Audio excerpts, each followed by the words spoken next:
माणगाव तालुक्यातून इंदापूर विभागातून खैराची मोठी तस्करी होताना दिसत असून इंदापूर विभागातील कोल्हाण, वावेदिवाळी, धरणाची वाडी, रातवड, विघवली, वारक, कुशेडे या परिसरात सर्रासपणे खैराची बेकायदेशीर तोड चालू असून माणगाव आणि इंदापूर वनरक्षक, वनपाल यांना या घटनेची माहिती देऊन सुद्धा हे वन खाते या खैर तोडीकडे जाणीवपूर्वक दुर्लक्ष करीत आहेत।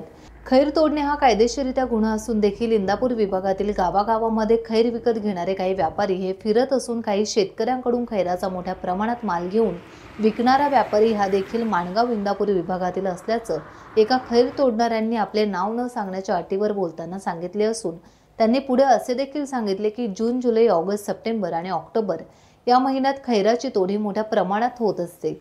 हा खैर एका जागी गोळा करून तो मुंबई गोवा हायवे तसेच इंदापूर भाले निजापूर मार्गे महाड, चिपळूण, रत्नागिरीच्या दिशेने रात्रीचा पाठवला जात असतो। या खैर तस्करी करणाऱ्या तस्करांवर रोहा वन विभाग वरिष्ठ अधिकारी हे कारवाई करतील का असा प्रश्न आता उपस्थित झाला असून माणगाव इंदापूर येथील जनता माणगाव वन विभाग अधिकाऱ्यांविरोधात तीव्र नाराजी व्यक्त करत आहे।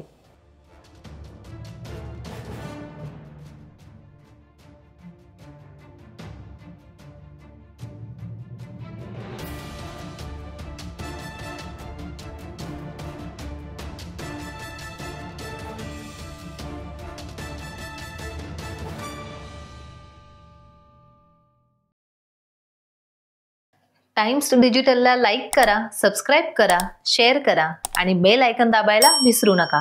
पाहत रहा टाइम्स डिजिटल।